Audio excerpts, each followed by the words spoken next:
Hey, what's up, guys? It's Nate. So today I want to just go ahead and dive right in. I want to talk a little bit about money. Specifically, I see an upcoming ultimatum with money in the world. We're going to have to make a decision about how we run the current financial system.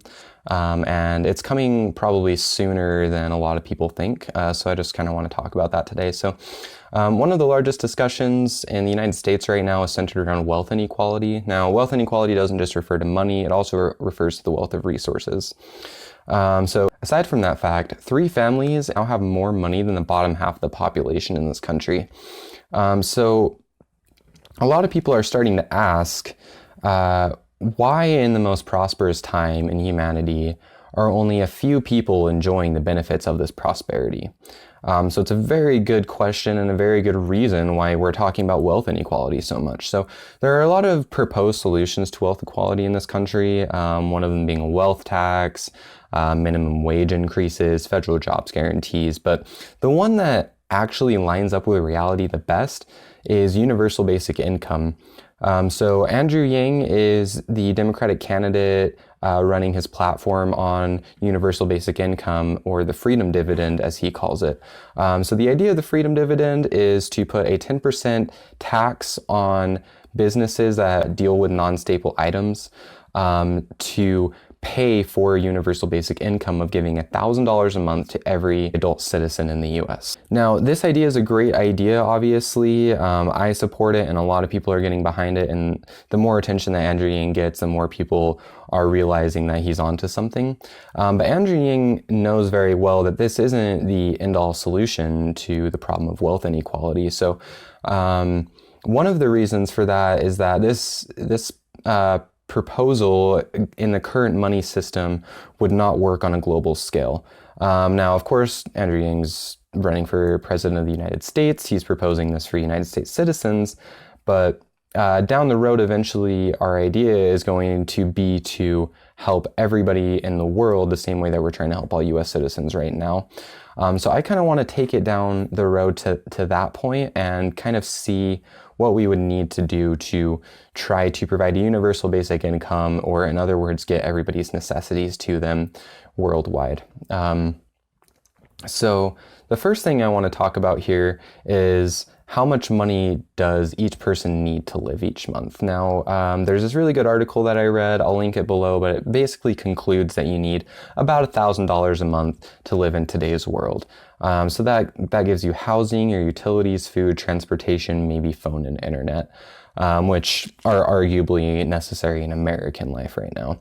Now, this obviously is going to change depending on where you live and depending on your specific needs, but for the sake of this argument, let's just go ahead and move forth with this $1,000 a month figure. So if we were to take that to its end, that would mean that we'd be looking at roughly cycling $5.5 trillion each month from the market back into the hands of the people. So unfortunately, there's not enough money currently in circulation in the whole world to pay for that. This doesn't mean this idea is dead in the water, though, and instead it means that we need to start thinking more about how this works.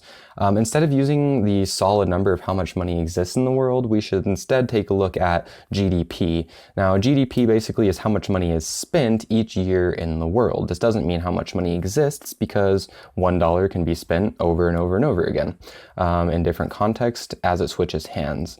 So, based off the GDP and using this money, we'd be returning about 75% of the world's GDP back to the people immediately. In other words, 75% of the money spent in the world each month should go directly back into the hands of the people, evenly distributed, simply so that everybody can survive and live a dignified life. Now, of course, a portion of the GDP in excess to that 75% would have to be spent on government spending to help our day-to-day lives function and set up infrastructure and whatnot. So after this, we're left with a very small amount of the money to be directed elsewhere, to people's pockets, basically, to spend on excess, because that is the idea, is that you're not just surviving, you're thriving, you're living a good life, you're being able to experience good experiences. And ideally, we want to be able to first get everyone's necessities met, so then that everybody can do that. But in this plan, that doesn't leave enough money to do that. So up to this point, my efforts have simply been to display how the current system just fails. It will not work to support everyone in the world. There's two options. You either have everybody simply surviving, or you have some people surviving and thriving while others struggle and die. Now, that is the current system that we live in, and eventually we're going to realize that based in the current system, there's no way that we can change that. So we need to do something. So here comes the ultimatum. We have three options, the way I see it, moving forward with money. The first option is to create more money. Now, obviously, this one kind of makes sense.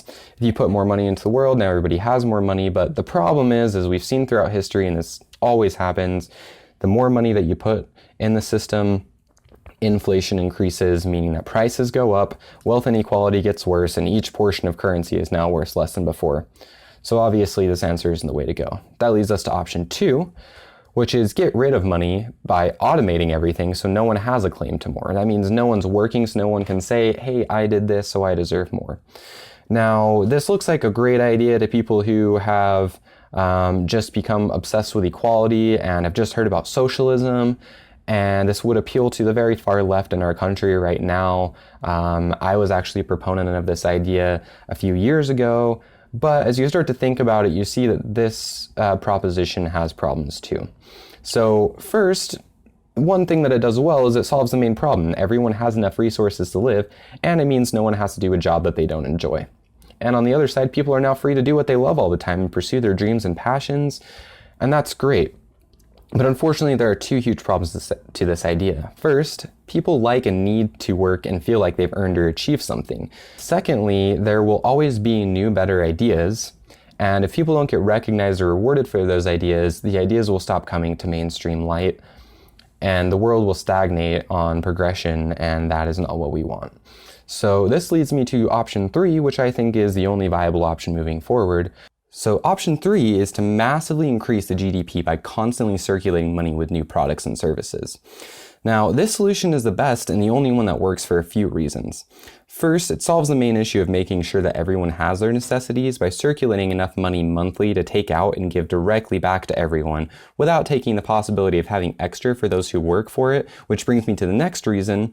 It still allows people to work for nicer things. As I covered in option 2, people like and need to have something to work towards.